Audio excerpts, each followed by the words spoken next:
Durante la noche, mientras los pasillos del hospital quedaban en silencio y los pacientes dormían, la muerte caminaba con bata y zapatos cómodos. Nadie sospechaba del auxiliar que sonreía amablemente y ofrecía cuidados en las horas más vulnerables. Pero detrás de esa fachada se escondía un monstruo silencioso. Entre 2017 y 2018, 7 veteranos de guerra murieron en circunstancias extrañas en el Hospital de Veteranos de Clarksburg, en Virginia Occidental. Todos hombres mayores, todos en recuperación, todos bajo el cuidado de una misma persona, Retta Mize.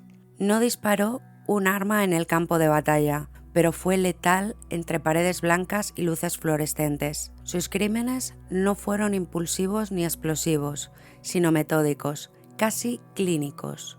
Usó insulina como su arma, en dosis cuidadosamente elegidas, mientras las alarmas médicas se encendían una y otra vez sin explicación aparente. Nadie imaginaba que la asesina estaba dentro.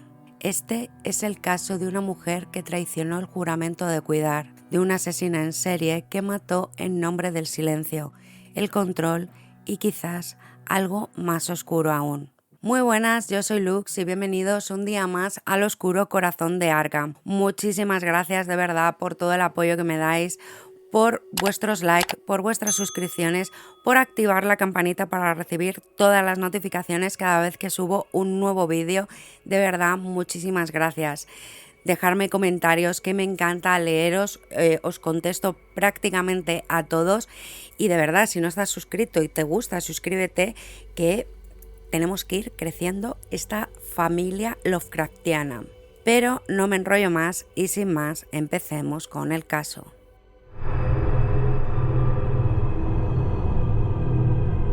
Retta Phyllis Mize nació el 16 de junio de 1975 en Virginia Occidental, Estados Unidos. De su infancia no se conocen muchos detalles, ninguna historia de abuso, ningún trauma documentado, ningún evento que nos permita anticipar el desenlace. En los registros públicos simplemente era una mujer más, criada en un entorno rural del centro del país, silenciosa, inapercibida.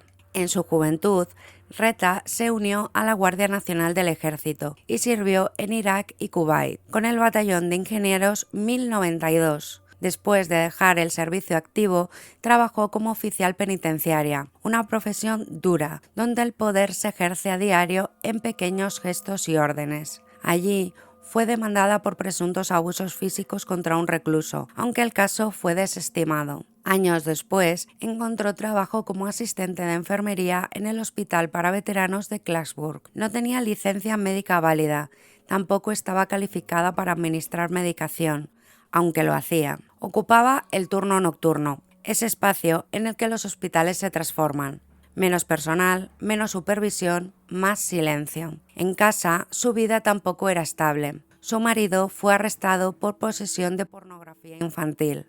El hogar se convirtió en otro entorno tóxico. Afuera fingía calma, por dentro algo ya se había fracturado. En sus búsquedas en internet aparecían nombres como Kristen Gilbert y documentales titulados Nurse Who Killed, como si quisiera verse reflejada, como si ya supiera el camino que estaba dispuesta a recorrer. El Hospital para Veteranos de Clarksburg, en Virginia Occidental, era un lugar de descanso para quienes habían servido a su país. Hombres mayores, muchos de ellos marcados por las guerras de Corea, Vietnam o incluso la Segunda Guerra Mundial. Guerreros cansados que, tras una vida de servicio, solo buscaban algo de paz. Allí trabajaba Retta Mize, turno nocturno. Controlaba pasillos, camas, respiraciones. Su rutina parecía simple: cuidar, vigilar, asistir. Pero mientras las luces del hospital se atenuaban y el ritmo cardíaco de los pacientes marcaba el compás de la madrugada, ella tomaba decisiones letales. Entre 2017 y 2018 comenzaron a registrarse muertes extrañas, pacientes estables que de la noche a la mañana entraban en colapso. La mayoría sufría hipoglucemias severas, descensos peligrosos de azúcar en sangre, a pesar de no ser diabéticos ni estar en tratamiento con insulina. Las alarmas saltaron, pero no lo suficientemente alto. Algunos médicos empezaron a sospechar, pero no había pruebas. La insulina no siempre deja huellas evidentes en las autopsias, y los errores médicos en ancianos con múltiples patologías suelen aceptarse como parte de lo inevitable. Mientras tanto, Retta Mize seguía trabajando, en silencio, observando. Estaba presente en cada una de las muertes, siempre en el turno de noche, siempre con una excusa lista. Nadie la imaginaba como una asesina.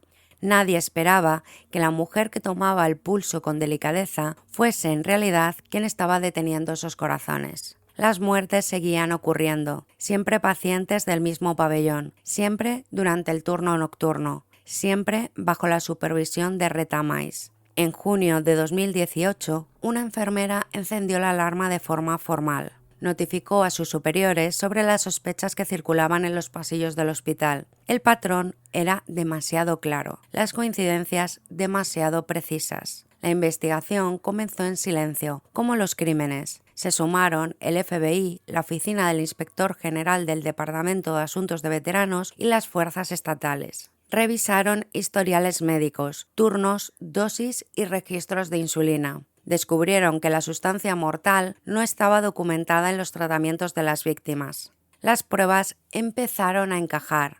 7 pacientes, todos muertos tras recibir insulina sin indicación médica. Un octavo sobrevivió. Todos habían estado bajo el cuidado de Mize. Los historiales digitales mostraban que Mize había hecho búsquedas en Internet sobre asesinas seriales, sobre métodos de asesinato con insulina y sobre series como Nurse Who Kill. No eran simples curiosidades, eran pistas de un interés personal, de una conexión siniestra. En julio de 2020, Retta Mize fue arrestada. Durante los interrogatorios, dijo que actuó para aliviar el sufrimiento de los pacientes. Pero no había sufrimiento, no había eutanasia, solo una mujer que decidió por cuenta propia quién vivía y quién moría. Y durante todo ese tiempo, el hospital no había hecho un solo reporte oficial.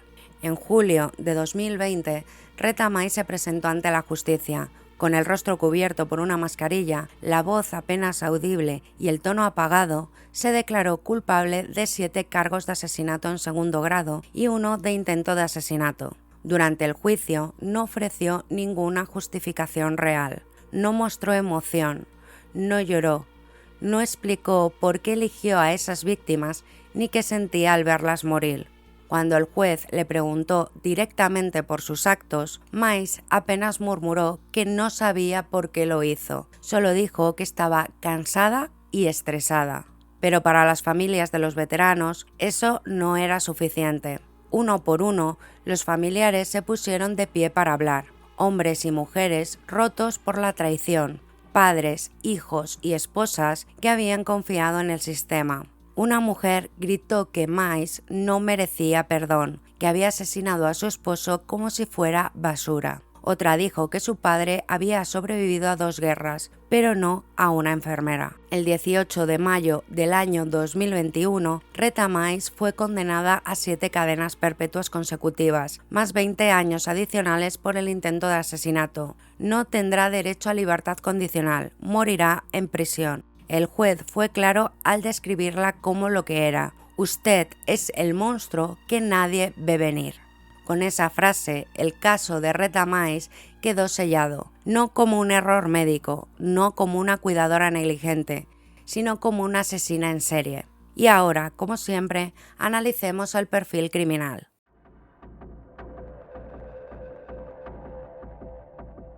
Retta Mize no encajaba en la imagen clásica de una asesina en serie. No tenía antecedentes violentos, no había sido diagnosticada con un trastorno mental severo. Era una mujer de mediana edad, reservada, con una vida aparentemente tranquila, hasta que las piezas comenzaron a desmoronarse. Pero bajo esa superficie había señales. Mize buscaba control, no el que se ejerce con gritos o fuerza, sino el más sutil y peligroso, el de decidir sobre la vida y la muerte sin levantar sospechas. En su entorno laboral tenía poder absoluto durante las noches, sin supervisión. Cada víctima era una oportunidad para ejercer ese poder en silencio. A diferencia de otros perfiles más impulsivos o sádicos, Reta no buscaba atención, ni fama, ni dramatismo. Ella no mataba por venganza, placer sexual o dinero. Mataba porque podía, porque quería, porque el caos de su vida, un hogar quebrado, un marido en prisión, una rutina gris, encontraba equilibrio en el acto de matar. Era su forma de sentirse alguien. Durante la investigación se descubrió que hacía búsquedas en internet sobre otras asesinas como Kristen Gilbert. También veía documentales sobre enfermeras homicidas. No eran simples curiosidades morbosas, era identificación, reflejo, inspiración. Su discurso ante los investigadores fue frío y vago. Dijo que lo hacía para ayudar a los pacientes, que los aliviaba, pero ninguno de los veteranos estaba en situación terminal. Algunos estaban por ser dados de alta. La compasión fue solo una coartada. Psicológicamente se observa un patrón propio del llamado ángel de la muerte, figuras que asesinan desde un lugar aparentemente de cuidado. En muchos casos, como el de Mice, presentan rasgos de narcisismo, necesidad de validación interna, incapacidad para manejar la frustración y un deseo de dominio disfrazado de empatía. No fue un arrebato, fue un método, un ritual en serie. Reta Mice no solo rompió su juramento como cuidadora, rompió la confianza básica que depositamos en quienes nos rodean cuando estamos más indefensos. El caso de Reta Mice recuerda inevitablemente a otras figuras del crimen serial femenino que actuaron en contextos similares. La más evidente, Kristen Gilbert, una enfermera del Hospital de Veteranos de Massachusetts que en los años 90 mató al menos 4 pacientes mediante inyecciones de epinefrina para luego salvarlos y ganarse el reconocimiento de sus colegas. Ambas compartían entorno, hospitales militares, turnos nocturnos, pacientes vulnerables. Ambas usaron medicamentos como armas invisibles y ambas fueron descritas como mujeres reservadas, sin señales externas de violencia. Pero hay diferencias clave. Gilbert buscaba protagonismo. Su objetivo era provocar emergencias para convertirse en la heroína del momento. Mice, en cambio, no buscaba aplausos ni atención. No se vanagloreaba, operaba desde la sombra. Su crimen era más introspectivo, más controlado, casi como si matar fuera su único orden en medio del caos. También podemos compararla con Beverly Alid en Reino Unido, que asesinó a niños bajo su cuidado, o con Jenene Jones, otra enfermera estadounidense que envenenó a bebés para luego reanimarlos. En estos casos, el móvil giraba en torno a la necesidad de afecto, de ser necesitadas, de ser vistas como imprescindibles. Con Reta Mice, esa motivación no es tan clara. Su patrón parece más frío, más estructurado. No quería ser vista como salvadora ni como víctima, solo quería ejercer el poder absoluto, un poder que no encontró ni en su vida personal, ni en su matrimonio fallido, ni en su pasado militar. Mice pertenece a ese grupo de asesinas en serie que matan sin histeria ni espectáculo. Lo hacen desde la rutina, desde la confianza que el entorno les otorga, y eso las hace aún más peligrosas. En una época donde pensamos que ya lo hemos visto todo, Reta Mice nos recuerda que el mal puede seguir usando uniforme y una sonrisa. La revelación de los crímenes de Reta Mice fue un golpe directo al corazón del sistema de atención a veteranos en Estados Unidos. No solo porque las víctimas eran hombres que ya habían sobrevivido a guerras y regresado a casa esperando cuidados dignos, sino porque murieron traicionados por quien debía protegerlos. El caso desató una investigación federal sobre las prácticas del Hospital de Veteranos de Clarksburg. Se descubrieron deficiencias graves en los protocolos de seguridad, la supervisión del personal y en el control de medicamentos. La pregunta era inevitable. ¿Cómo pudo un auxiliar sin licencia médica administrar insulina a pacientes no diabéticos y levantar alarmas durante tanto tiempo? La respuesta fue tan dolorosa como común: negligencia, confianza ciega en el personal y una cultura de silencio. El Departamento de Asuntos de Veteranos fue duramente criticado. Se exigieron reformas inmediatas, mejor supervisión, auditorías internas más frecuentes, formación en detección de irregularidades médicas y revisión de antecedentes del personal sanitario. Pero para las familias, ninguna reforma podía traer de vuelta a sus seres queridos. También hubo un impacto social. El caso reavivó miedo hacia las figuras de autoridad médica, especialmente en contextos institucionales. Recordó a la opinión pública que en lugares donde uno se siente seguro, un hospital, un centro de veteranos, una residencia, puede haber un depredador operando en la rutina. Retta Mize no solo mató a 7 hombres, destrozó la confianza de toda una comunidad y lo hizo sin levantar la voz, sin correr, sin ensuciarse. Mató en silencio, y ese silencio fue lo que más ruido hizo cuando la verdad salió a la luz. Los hospitales deberían ser espacios sagrados, lugares donde el dolor se trata, donde el sufrimiento encuentra consuelo. Pero Retta Mize convirtió uno de esos espacios en su propio campo de caza. No necesitó máscaras ni cuchillos, solo una bata, una jeringa y una decisión. Durante más de un año caminó por los pasillos de un hospital con la muerte en el bolsillo y nadie lo vio venir. Su historia no tiene giros dramáticos ni persecuciones cinematográficas. Es fría, silenciosa, clínica. Precisamente por eso resulta tan perturbadora, porque nos obliga a mirar de frente a una verdad incómoda. El mal no siempre grita, a veces susurra, a veces se disfraza de cuidado. Nos gusta pensar que podríamos detectar a un asesino, que hay señales, miradas, palabras que lo delatan. Pero, ¿y si no las hay? ¿Y si el monstruo simplemente sonríe, toma tus signos vitales y espera? Retta Mize nos recuerda que el mal no siempre viene con un cuchillo, a veces llega con una inyección y una sonrisa. ¿Y tú? ¿Confiarías a alguien que te atiende mientras duermes? Si te pareció interesante este caso, no te vayas, te recomiendo este otro, el de Yenene Jones, otra enfermera que desde su puesto en la sala de pediatría convirtió el hospital en su propio laboratorio del horror. Administraba medicamentos para provocar crisis en bebés y luego intentaba salvarlos, no por compasión, sino por notoriedad. Y recuerda, mantente siempre vigilante.